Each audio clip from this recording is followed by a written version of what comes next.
यीशु मसीह के नाम में आप सभी को जय मसीह की। परमेश्वर ने हमें एक और ऐसे दिन दिया कि हम परमेश्वर की उपस्थिति में, परमेश्वर के वचन में और परमेश्वर की आराधना में हम इस प्रकार से शामिल हो पाए। इसलिए मैं परमेश्वर को धन्यवाद देता हूँ। हम जहां कहीं भी हैं, वचन में लिखा है 2 या 3 मेरे नाम से जहां कहीं भी एकत्रित होते हैं, मैं उनके बीच में विराजमान हूं, मैं उनके बीच में उपस्थित हूं। हम परमेश्वर की उपस्थिति में हैं। इस बात के ज्ञान के साथ, जानकारी के साथ, बोध के साथ हम परमेश्वर की उपस्थिति में रहें। इस प्रार्थना के साथ रहें कि परमेश्वर आज हमसे बातचीत करने पाए। आज के मनन के लिए हम निकालेंगे कुलुस्सियों की पत्री, उसके 4थे अध्याय, उसका 2 वचन से लेकर 6ठे वचन तक पढ़ेंगे। कुलुस्सियों की पत्री, उसके 4थे अध्याय, उसके 2 वचन से लेकर 6ठे वचन तक पढ़ेंगे। Colossians chapter 4 verses 2 to 6 पढ़े। हाँ, प्रार्थना में लगे रहो। हाँ, और धन्यवाद के साथ उसमें जागृत रहो, और इसके साथ ही साथ हमारे लिए भी प्रार्थना करते रहो कि परमेश्वर हमारे लिए वचन सुनाने का ऐसा द्वार खोल दे कि हम मसीह के उस भेद का वर्णन कर सके जिसके कारण मैं कैद में हूँ, और उससे ऐसा प्रकट करूँ जैसा मुझे करना उचित है। अवसर को बहुमूल्य समझकर बाहर वालों के साथ बुद्धिमानी से व्यवहार करो। तुम्हारा वचन सदा अनुग्रह सहित और सलोना हो कि तुम्हें हर मनुष्य को उचित रीति से उत्तर देना आ जाए। आमेन। हम दोबारा 2 वचन को पढ़ेंगे। वहां पे इस प्रकार से लिखा है, प्रार्थना में लगे रहो और धन्यवाद के साथ उसमें जागृत रहो। इसमें प्रार्थना कैसे करना है, प्रार्थना में लगे रहो करके लिखा है। हम जब इस बात को समझेंगे, प्रार्थना में लगे रहना जरूरी है, निरंतर प्रार्थना करने की जरूरत है। और ये पहली बार या एक बार परमेश्वर के वचन में नहीं बोला गया है। प्रार्थना हमारे जीवन का एक बहुत महत्वपूर्ण भाग है, एक ऐसा अनुशासन है जिसके द्वारा हमारे जीवनों में आत्मिक वृद्धि होता है। एक व्यक्ति जो प्रभु में आ जाता है, वो प्रार्थना किए बिना स्वयं नहीं रह सकता है। इसलिए हमारे जीवनों में प्रार्थना के उस निरंतर प्रार्थना करने की जो आदत है, उसमें वापस लौट के आने की जरूरत है। उसमें कमी आया है तो हमारे लिए चिंता की विषय होना चाहिए। हम पढ़ेंगे कुछ वचनों को जहां पे ये बार बार इस बात को बताया गया है कि हम निरंतर प्रार्थना में लगे रहे। पहला थिस्सलुनीका 5 उसके 17 से लेकर 18 पढ़ते हैं। वहां पर भी लिखा है निरंतर प्रार्थना में लगे रहो। पहला थिस्सलुनीका की किताब 5वें अध्याय उसके 17 से लेकर 18। First Thessalonians chapter 5 verses 17 to 18। निरंतर प्रार्थना में लगे रहो, स्पष्ट लिखा है निरंतर प्रार्थना में लगे रहो। 18वां पद इस प्रकार से, हर बात में धन्यवाद करो क्योंकि तुम्हारे लिए मसीह यीशु के में परमेश्वर का यही इच्छा है। क्या? हम निरंतर प्रार्थना में लगे रहना परमेश्वर की इच्छा है। धन्यवाद के साथ प्रार्थना करना परमेश्वर की इच्छा है। अगर परमेश्वर की इच्छा है, ये एक आज्ञा है, तो मैं पूछना चाहता हूं, आज्ञाओं का पालन करना जरूरी है या विकल्प है? उत्तर आप लोग ये बोलेंगे और मैं भी बोलूंगा कि ये हमारा विकल्प नहीं है, क्योंकि परमेश्वर का आज्ञा है, इसे हमें अपने जीवन में पूरा करना है। Praise the Lord. फिलिप्पियों की पत्री उसके 4थे अध्याय उसके 6ठे वचन में भी हम देखते हैं कि किसी भी बात की चिंता मत करो, परंतु हर एक बात में, हमारे जीवन के हर एक बात में तुम्हारी विनती और प्रार्थना और विनती के द्वारा धन्यवाद के साथ परमेश्वर के समक्ष, क्या है, परमेश्वर के सम्मुख प्रार्थना करते रहो। Praise the Lord. हमारे जीवन में हर एक बात में, हर एक परिस्थिति में हमें क्या करना है? प्रार्थना में लगे रहना है। इफिसियों 6 उसके 18 का पहला भाग हम पढ़ते हैं, हर समय और हर प्रकार से आत्मा में प्रार्थना और विनती करते रहो और इसलिए जागते रहो। यहां पे निरंतर वो करने के लिए हमें आह्वान दे रहा है। रोमियो की पत्री 12वें अध्याय उसके 12वें वचन का दूसरा भाग, शेष भाग, लास्ट भाग में लिखा है प्रार्थना में नित्य लगे रहो। ऐसे कई जगह है जहां पे प्रार्थना में लगातार लगे रहने के लिए कहा गया। ये एक महत्वपूर्ण बात है। हम देखते हैं प्रेरितों की किताब में जो पहले शताब्दी की कलीसिया है वो प्रार्थना में लगे रहे। जब प्रेरितों का काम 6 अध्याय उसके 4 वचन में हम देखते हैं, वहां पे लिखा है जब वहां पे एक समस्या आई और ये बोला गया कि जो कंप्लेन करते थे उन्होंने बोला कि हमारे जो विधवा हैं, हमारे पक्ष के जो विधवा हैं उनका ख्याल ढंग से नहीं हो रहा है। तब जो शिष्यगणों ने क्या प्रतिक्रिया दिया, हमारे पास इसके लिए समय नहीं है क्योंकि हम अपने समय को प्रार्थना और वचन के प्रचार में लगाएंगे। वो अपने प्रायोरिटी को सेट कर रहे हैं। मेरे प्रियो, परमेश्वर के वचन में इसके महत्व को दिया है। और जब हम कोलोसी की पत्री 4 अध्याय उसके दूसरे पद में हम गौर करते हैं, वहां पे लिखा लगे रहो। हमारे जीवन में प्रार्थना नित्य हमारे जीवन में होने वाली बात है। हम अपने कॉन्शियस परिस्थिति में भी प्रार्थना करें, सोते वक्त भी प्रार्थना करें। आप बोलेंगे फिर सोएंगे कब? नहीं, बोलने का मतलब है हर वक्त हम परमेश्वर से कनेक्ट कर रहे, हम उससे संवाद करने वाली परिस्थिति में रहो। जो लगे रहो के लिए जो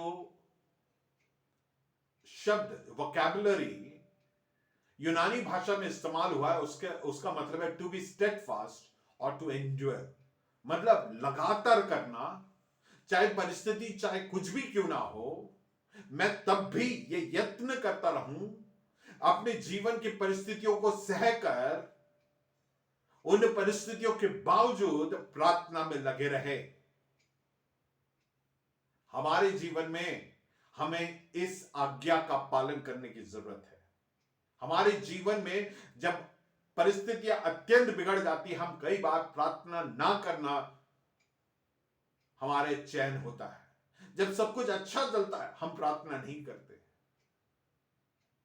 मैं पूछना चाहता हूं, आप जब प्रार्थना करते हैं क्या प्रार्थना करने में आनंद है? क्या जब आप प्रार्थना करते हैं क्योंकि आपको बोला जाता है कि रोज प्रार्थना करना है, पास्टर आपका पूछता है या माता पिता आपका पूछते हैं कि प्रार्थना किए कि नहीं किए, उसलिए क्या प्रार्थना करते हैं? ये एक ट्रेडिशन के तौर पे प्रार्थना करते हैं, तो फिर सही नहीं कर रहे हैं। हम जब प्रार्थना कर रहे हैं हमारी हर परिस्थिति के बावजूद हम परमेश्वर से संवाद करना हमारे लिए एक बड़ी बात होना चाहिए, एक हर्ष की बात होना चाहिए।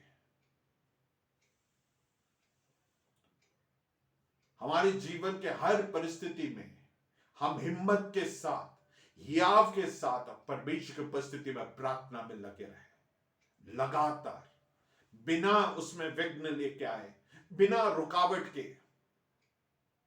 Praise the Lord. आप समझिए, अगर आप बाढ़ में फंसे हैं, बाढ़ में बह के जा रहे हैं और आपको एक कोई जगह मिल गया जहां पे आप पकड़ लिए हैं, अगर आपने छोड़ दिया, आपको मालूम है आपका जीवन का अंत हो गया,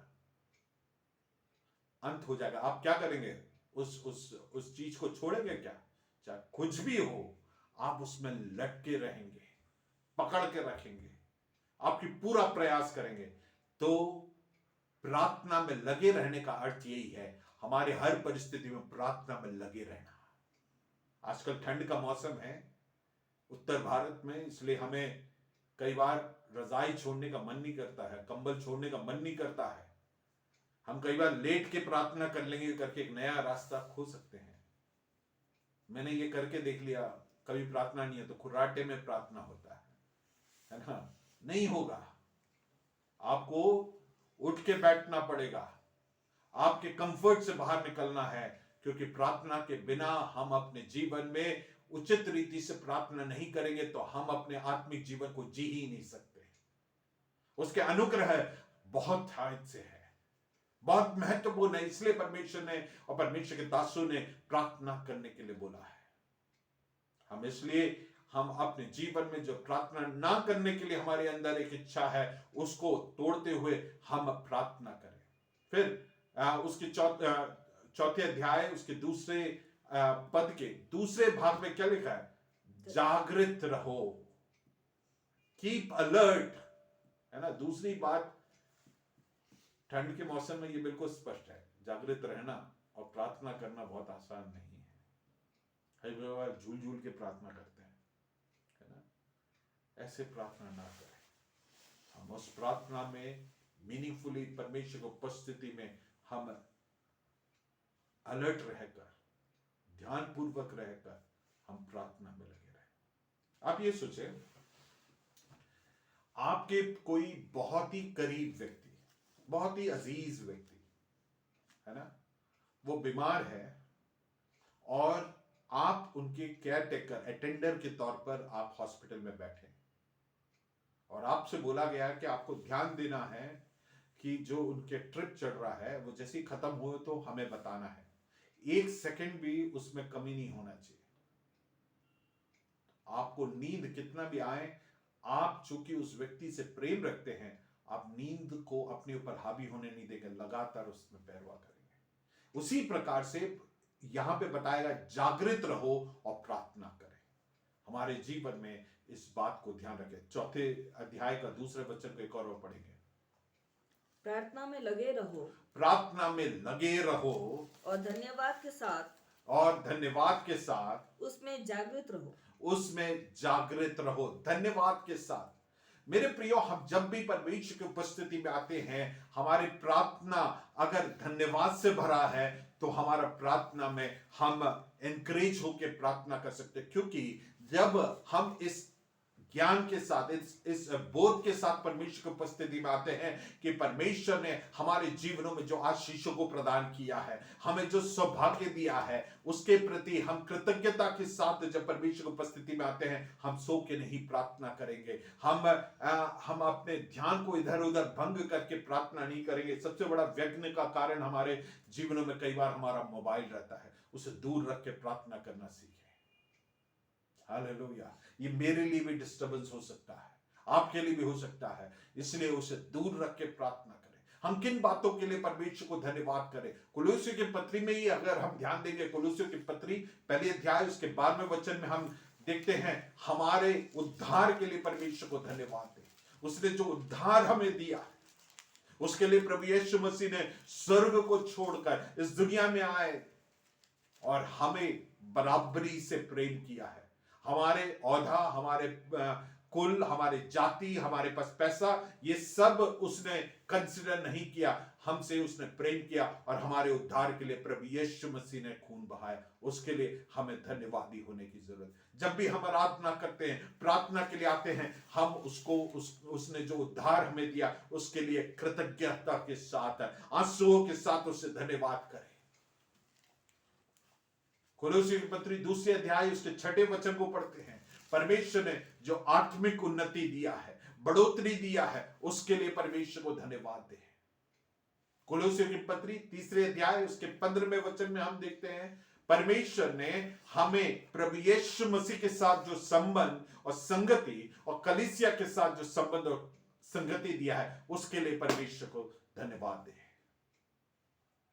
मैं केवल कुलुस्सियों से बता रहा हूं, अन्य बहुत सारी बातें हैं जिसके लिए हम धन्यवाद दे सकते हैं। कुलुस्सियों की पत्री 3 उसके 17 में हम देखते हैं कि परमेश्वर ने जो हमें सौभाग्य दिया कि हम उसकी सेवा कर पाए, उसके लिए परमेश्वर को धन्यवाद दें। इसलिए मेरे प्रियो, परमेश्वर की उपस्थिति में लगातार नित्य प्रार्थना में लगे और जागृत रहते हुए प्रार्थना करें। क्यों जागृत रहकर प्रार्थना करना है? क्योंकि शत्रु हमारे ऊपर अपना प्रहार कर सकता है। प्रार्थना इसलिए हमारे जीवन में जरूरी है। हमारे जीवन में एक प्रश्न उठ सकता है, क्यों प्रार्थना करें? Why should we pray? मैं आपको कुछ बातें जो मेरे अध्ययन के दौरान मुझे समझ में आया, 3 बातों को मैं बताऊंगा। पहली बात, जब हम प्रार्थना करते हैं और परमेश्वर की उपस्थिति में बने रहते हैं, it gives us a nature of obedience. आज्ञाकारिता का स्वभाव को हमारे अंदर उद्भव करता है जब हम प्रार्थना करते हैं। किसके प्रति? परमेश्वर और परमेश्वर के वचन के प्रति। क्योंकि हम जब परमेश्वर की उपस्थिति में प्रार्थना करते हैं, परमेश्वर हमारे सोच, हमारे विचारों को रूपांतरित करता है। परमेश्वर के वचन के अनुसार चलने के लिए परमेश्वर की आत्मा हमारे अंदर कार्य करता है जब हम प्रार्थना करते हैं। हालेलुया। आप ये बात को आजमा के देखना। अगर आप परमेश्वर की उपस्थिति में वास करने वाली व्यक्ति है, आपके जीवन में परिवर्तन आएगा, आपके दृष्टिकोण में परिवर्तन आएगा, आपके जीवन शैली में परिवर्तन आएगा, आपके रिश्ते में परिवर्तन आएगा। इसलिए मेरे प्रियो, परमेश्वर की उपस्थिति में आके प्रार्थना करना आपका और मेरा फितरत बनने पाए, क्योंकि परमेश्वर हमारे अंदर परमेश्वर के प्रति आज्ञाकारिता को उत्पन्न करता है। हमारे और आपके जीवन में बहुत सारे बोझ होंगे, बहुत सारे विपरीत परिस्थिति होंगे, लेकिन परमेश्वर के वचन में एक बात को दिया है, ध्यान से देखें। मत्ती 6 उसके 6 में दिया है। मैथ्यू चैप्टर 6 वर्स 6 में देखें, वहां पे लिखा है कि तू अपने अंदरूनी कोठरी में जाए और दरवाजा बंद करे और स्वर्गीय पिता से गुप्त में प्रार्थना करे। Praise the Lord. जब हमारे जीवन में परिस्थितियां बिगड़ती है, हम गुप्त में जाके प्रार्थना करना हमारे जीवन में सीखें। और जब हम ऐसे करेंगे, हमारी परिस्थितियां भी बदलेगी और हम में आज्ञाकारिता उत्पन्न होगा। Praise the Lord. दूसरी बात, जब हम परमेश्वर की उपस्थिति में प्रार्थना में समय व्यतीत करते हैं, हम में पवित्रता उत्पन्न होता है। सो मैं आपको बताऊं, पवित्र जीवन जीने का सीक्रेट क्या है? अगर आप मुझसे पूछेंगे, प्रार्थना करने वाला व्यक्ति बन जाओ, आपके और मेरे जीवन में पवित्र जीवन जीना हमारे जीवन का फितरत में आ जाएगा।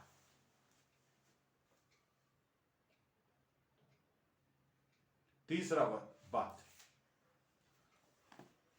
हम अगर प्रार्थना नहीं करेंगे, हमारा प्रार्थना जीवन ना होने के कारण हमारे आत्मिक जीवन में एक ठहर जाएगा, बढ़ोतरी नहीं होगा। जब हम लूका रचित सुसमाचार उसके 22वें अध्याय उसके 39वें पद से लेकर 62वें पद तक अगर हम देखते हैं, प्रभु यीशु मसीह को क्रूस पे चढ़ाने से पहले प्रभु यीशु मसीह अपने कुछ शिष्यों को लेकर, विशेषकर पतरस, यूहन्ना और याकूब को लेकर, वो गतसमने नामक जो वाटिका है वहां पे जाके प्रार्थना करने के लिए समय व्यतीत किया।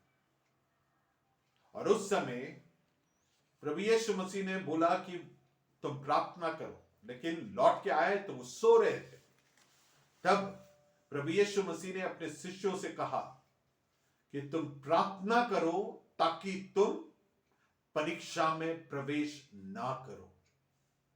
मेरे प्रियो, हम अपने जीवनों में परीक्षा में गिरने का कारण, परीक्षा में प्रवेश करने का कारण प्रार्थना का कमी है। मेरे प्रियो, हमारे आत्मिक जीवन में उन्नति ना होने का एक कारण प्रार्थना की कमी है। आज हम प्रार्थना में लौट के आए मेरे प्रियो, कलीसियाई तौर पर हम प्रार्थना में लौट के आए, ताकि हमारे परिवार, हमारे व्यक्तिगत जीवन, हमारे कलीसियाई जीवन में हम सब उन्नति पाने वाले लोग होने पाए।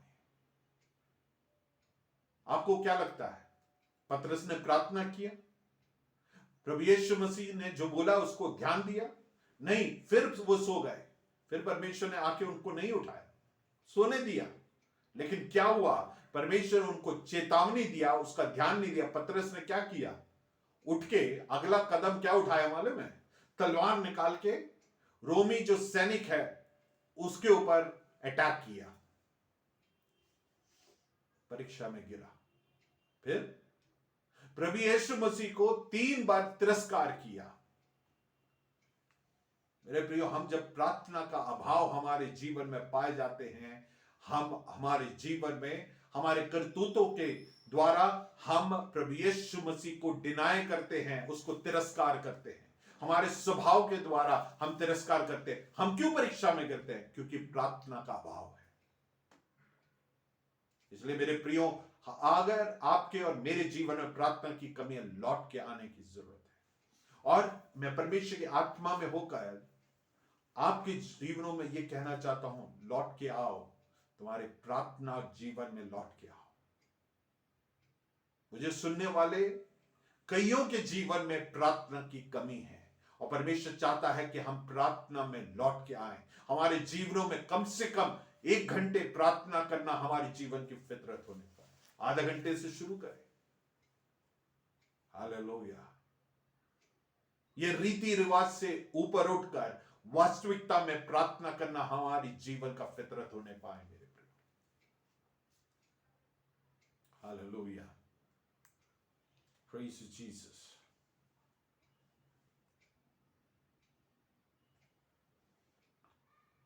मेरे प्रियो,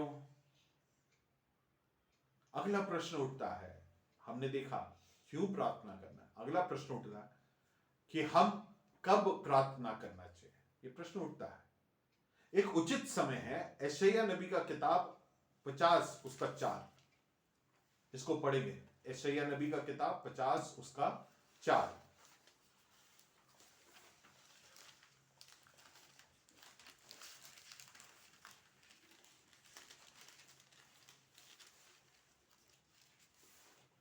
प्रभु यहोवा ने मुझे सिखाने वालों की जीभ दी है कि मैं थके हुओं को अपने वचन के द्वारा संभालना जानूं।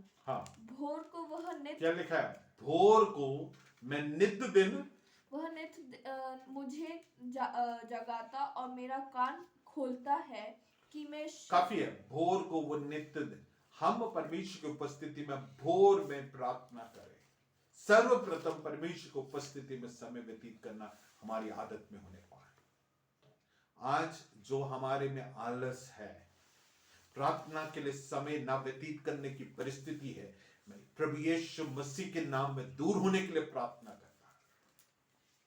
प्रार्थना हमारे जीवन का प्राथमिकता होने पाए। हम सब कुछ तैयार होने के बाद ऑफिस जाते जाते हम आंख बंद करके 2 मिनट प्रार्थना करके भगने वाली बात नहीं है। हमारे क्लासेस शुरू होने से पहले 2 मिनट अपने वो रीति निभाने की बात नहीं कर रहा हूं। हमारे जीवन में परमेश्वर की उपस्थिति में रोजाना एक क्वालिटी टाइम और क्वांटिटी ऑफ टाइम स्पेंड करने का हमारे जीवन में प्राथमिकता आने पाए। हालेलुया। लेकिन नए नियम में हम देखते हैं, हमने ये पढ़ चुके हैं, पहले थिस्सलुनीका 5 उसके 17 में लिखा है, निरंतर प्रार्थना करते रहो। हमारे जीवन के हर परिस्थिति और हर जगह जरूरी है हमको जोर से प्रार्थना करना है। आप घर पे काम कर रहे होंगे, वाहन चला रहे हो, दफ्तर में होंगे, हर जगह हम अपने मन में परमेश्वर से कनेक्ट रहें, प्रार्थना करते हैं, परमेश्वर को धन्यवाद करते रहें। हालेलुया। याकूब की पत्री 4 उसके 2 में लिखा है, तुम्हें ये बातें प्राप्त इसलिए नहीं होता क्योंकि हम तुम मांगते नहीं। तो हम परमेश्वर की उपस्थिति में निरंतर प्रार्थना करें। याकूब 5 उसके 16 में लिखा है, धर्मी जन की प्रार्थना अत्यंत प्रभावशाली है। इसलिए मेरे प्रियो, हम लगातार प्रार्थना करते रहें ताकि हमारी प्रार्थनाओं के द्वारा परमेश्वर अपने प्रभाव को दिखाने पाए, हमारे संबंध परमेश्वर से निरंतर रहने पाए। सुबह हम भोर में उठकर या फिर ऐसे समय पर जब आप अत्यंत अटेंटिव हो, अच्छे से परमेश्वर की उपस्थिति में, परमेश्वर की उपस्थिति के वैभव को और गंभीरता समझते हुए, उसके महानता को समझते हुए परमेश्वर की आराधना करें। हालेलुया। हम किन बातों के लिए प्रार्थना करना चाहिए, अगला प्रश्न उठता है। हम कोलोसियों 4 उसके 3 को पढ़ेंगे। और इसके साथ ही साथ हाँ, हमारे लिए भी प्रार्थना करते रहो। हमारे लिए भी प्रार्थना करते रहो कि परमेश्वर हमारे लिए वचन सुनाने का ऐसा द्वार खोल दे। काफी है, ऐसा द्वार खोले। पहला प्रार्थना विषय हमारे जीवन में, कई बार हमारी प्रार्थनाएं मात्र हमारे लिए होता है, हमारी भौतिक बातों के लिए होता है, लेकिन यहां पे आत्मिक बातों के लिए प्रार्थना करें, क्योंकि हमें यह समझना है हम क्या है, उल्टे चीजों को मांगते हैं। परमेश्वर के वचन में है, पहले उसके राज्य और धार्मिकता का खोज करो, तब ये सब बातें तुम्हें मिल जाएगा। हम क्या करते हैं, हमारा ध्यान सब कुछ भौतिक बातें, शारीरिक बातें, जीवन के रोजमर्रा की जरूरतों की बातों पे हमारा मन लगा रहता है। परमेश्वर ने बोला इसका सही फॉर्मूला यह है, पहले उसके राज्य और धार्मिकता का खोज करो, तब ये बातें यूं ही मिल जाएगा, और हमारा मन इसी में लगा रहता है। Praise the Lord. तो हमारा मन आत्मिक बातों, इसलिए हमारे प्रार्थनाओं में, विषयों में भी फर्क आने की जरूरत है। क्या है पहली बात? वो बोलता है वचन के लिए, वचन सुनने के लिए ऐसा द्वार खोल। जब कभी भी द्वार खुलने की बात कहा है, रास्ता खुलने की बात किया है। काय के लिए? कि मसीह के, हाँ पढ़ो बेटे। और इसके साथ ही साथ हाँ। हमारे लिए भी प्रार्थना करते रहो। नहीं, उसके दूसरे भाग से पढ़ो। कि हम मसीह के उस भेद का वर्णन कर सके, हाँ। जिसके कारण मैं कैद हूँ। मसीह के भेद की बातों का वर्णन कर रहे हैं। पर इन दिनों हम प्रार्थना करने पाए, हम जानते हैं मसीह और मसीहत के विरोध में इतना विरोध उठ रहा है। अभी कुछ दिन पहले ही हमारे कुछ भाइयों को गलत आरोप लगा के जेल में डाले थे, उनका रिलीज कुछ दिन पहले ही हुआ। लेकिन उससे बंद नहीं होना चाहिए। हम जहां कहीं भी जाएं, हम प्रार्थना, पौलुस बोलता है मैं जेल में हूं, लेकिन तुम प्रार्थना करें परमेश्वर नए मार्गों को खोलने के लिए। हम नहीं डरते, क्योंकि परमेश्वर ने जो सच्चाई को दिया है वो ही सच्चाई है जिसके द्वारा लोग उद्धार को पा सकते हैं, जो अपने जीवन में इस अनंत विनाश से बच सकते हैं, जिसके बारे में परमेश्वर ने हमें सौंपा है कि इसके बारे में बांटे। तो इन दिनों प्रार्थना करें, हम में से प्रत्येक को परमेश्वर नए द्वार को देने पाए। वो हमारे रिश्ते नाते में होंगे, हमारे आस पड़ोस में हो सकते हैं। हम जहां कहीं भी जाते हैं, लोगों से संपर्क में आते हैं, उनको सुसमाचार सुनाने के लिए, परमेश्वर मार्गों को खोलने के लिए हम प्रार्थना करें। पहला विषय। दूसरा, एक आत्मिक व्यक्ति प्रार्थना करते, हम पढ़ेंगे इफिसियों की पत्री 1 उसके 18, वहां पे हम पढ़ते हैं, और तुम्हारे मन की आंखें ज्योतिर्मय हो कि तुम जान लो कि उसके बुलाने से कैसा आशा होती है, और पवित्र लोगों में उसकी मिराज की महिमा का धन कैसा है। दूसरा प्रार्थना विषय जो पौलुस बोलता है इफिसियों की पत्री, वो है मन की आंखों को खोलने के लिए। आज हम प्रार्थना करें, परमेश्वर मेरी मन की आंखों को खोल दे, ताकि तेरे उस महान बातों को समझ पाए। हम कई बार परमेश्वर के आत्मिक बातों को, जो आशीष हैं, उसको समझ नहीं पाते, क्योंकि हमारी मन की बातें अंधी है। वचन को सुनते हैं लेकिन समझ नहीं पाते, हमारे अंदर नहीं प्रवेश करता, क्योंकि हमारे मन की आंखें खुली नहीं है। इन दिनों प्रार्थना करें कि परमेश्वर मन की आंखों को खोल, ताकि मैं उन बातों को जान पाऊं कि तेरे बुलाहट का कैसा आशा होती है, उसका मिराज क्या है, उसमें भेद की बातें क्या है, इसको समझने के लिए। Praise the Lord. आगे हम जब इफिसियों की पत्री में पढ़ते हैं, वहां पे लिखा है ये समझ पाए कि वही सामर्थ्य कार्य करती है जो प्रभु यीशु मसीह को मरे हुए में से जलाया है, और ये समझ पाए कि प्रभु यीशु मसीह जो हमारे साथ है, हमारे द्वारा कार्य करता है, वो सारे नामों के, सारे अधिकार के, सारे प्रभुता के, सारे संप्रभुता के ऊपर, सारे नामों के ऊपर, कई अधिक ऊपर है करके जानने के लिए हमारे मन की आंखों को खोले। हम हमारे परिस्थितियों में क्यों हताश हो जाते हैं? क्योंकि हमारे साथ कौन है परमेश्वर उसको नहीं देखे हैं, उसको नहीं समझ पाए हैं। इन दिनों प्रार्थना करें कि परमेश्वर हमारे मन की आंखों को खोले, ताकि उस सच्चे परमेश्वर के वास्तविक सामर्थ्य को हम पहचानने पाए। हालेलुया। हमारे प्रार्थना विषय भी हमारे जीवनों में बदलने पाए। तीसरा विषय, हमारे चंगाइयों के लिए हम प्रार्थना करने पाए। हालेलुया। परमेश्वर याकूब की पत्री 5वें अध्याय उसके 13वें वचन से आगे पढ़ते हैं, वहां पे लिखा है, अगर यदि कोई आपके बीच में बीमार है, तो आपके यहाँ पे जो पुण्य है उसे बुलाएं, और वो आकर तेल मल कर प्रार्थना करेगा और चंगे होंगे। Praise the Lord. मत्ती 14 उसके 34 से लेकर अगर 36 पढ़ते हैं, पढ़ सकते हैं चाहिए तो, मत्ती 14 उसके 34 से लेकर 36। वे पार उतरकर हाँ, गनसरेत में पहुंचे। वह पार उतरकर गनसरेत में पहुंचे। वहां के लोगों ने उसे पहचान लिया। वहां के लोगों ने उसे पहचान लिया। यहां पे रुकेंगे। वहां के लोगों ने जैसे ही प्रभु यीशु मसीह वहां पे उतरा, उसे पहचान लिया। मेरे प्रियो, आने वाले दिनों में आपकी और मेरी पहचान भी ऐसे होने पाए। हमारे द्वारा और हमारे अंदर प्रभु यीशु मसीह वास करता है। और वचन में लिखा है, प्रभु उन्होंने जिन्होंने प्रार्थना किया उनके द्वारा परमेश्वर ने आश्चर्य कर्मों को किया। आने वाले दिनों में परमेश्वर ऐसे काम करने पाए कि लोग हमारे पहचानने पाए कि अद्भुत कामों को परमेश्वर हमारे द्वारा करता है। आगे पढ़ेंगे। और आसपास के सारे देश में समाचार भेजा। हाँ, और सब बीमारों को उसके पास लाए।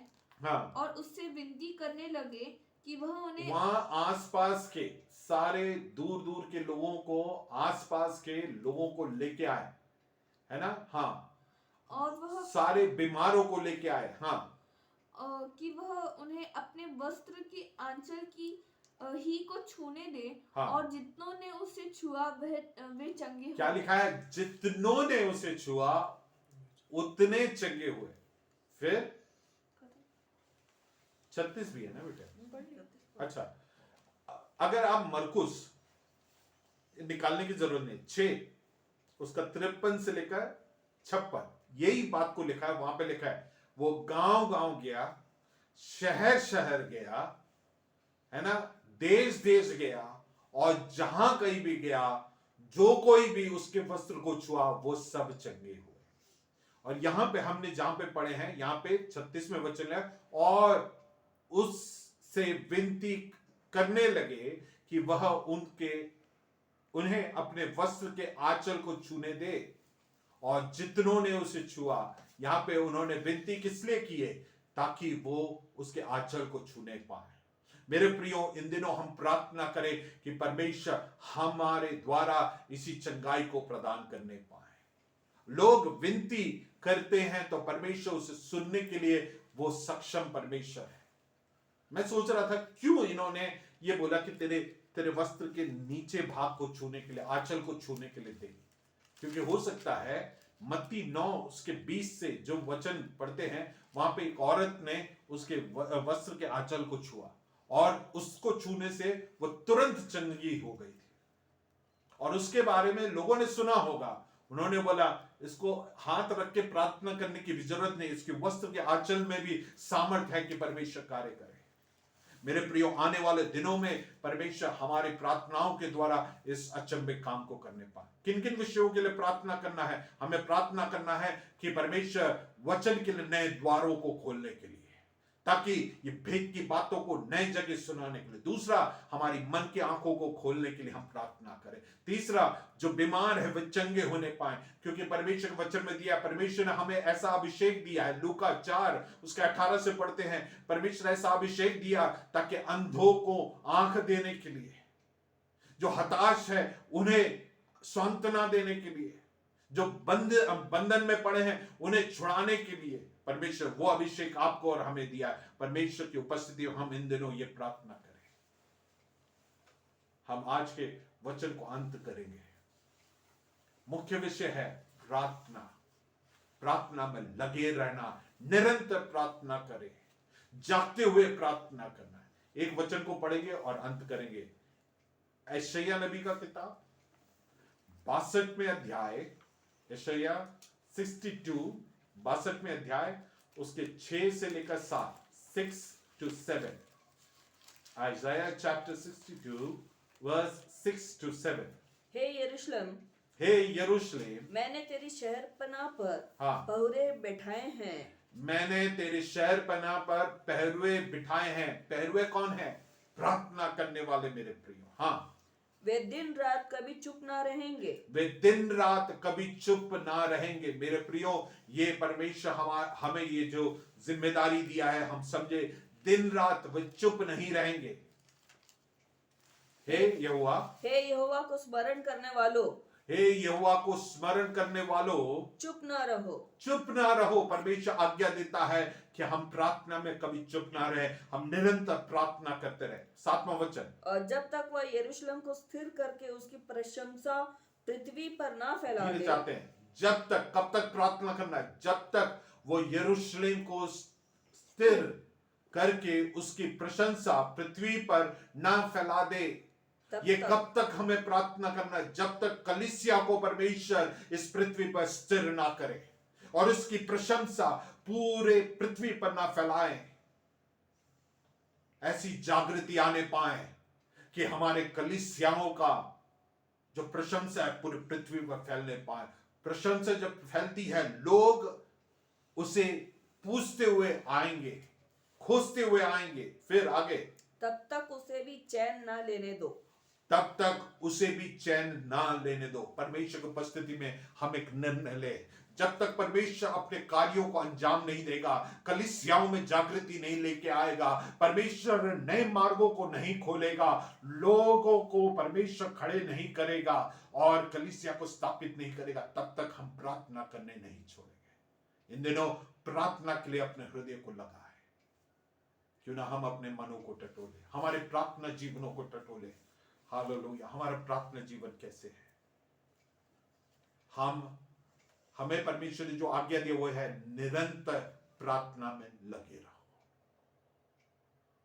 यत्न के साथ प्रार्थना में लगे रहो, जानबूझ के प्रार्थना में लगे रहो। इन दिनों आज से हम एक निर्णय ले कि हम जानबूझ के प्रार्थना में लगे रहेंगे, क्योंकि प्रार्थना में नहीं लगे रहेंगे हम आज्ञाकारिता में नहीं जी पाएंगे। प्रार्थना में नहीं लगे रहेंगे हम पवित्रता में नहीं जी पाएंगे। प्रार्थना में नहीं लगे रहेंगे हम आत्मिक जीवन में उन्नति नहीं कर पाएंगे। प्रार्थना में नहीं लगे रहेंगे तो हम परीक्षाओं में गिरेंगे। हम प्रार्थना में लगे रहें। कब प्रार्थना करना है? हमें भोर को उठकर प्रार्थना करना है। हमारे जीवन की आदत बनने पाए, या अनुशासन होने पाए। आंखों को बंद करेंगे और प्रार्थना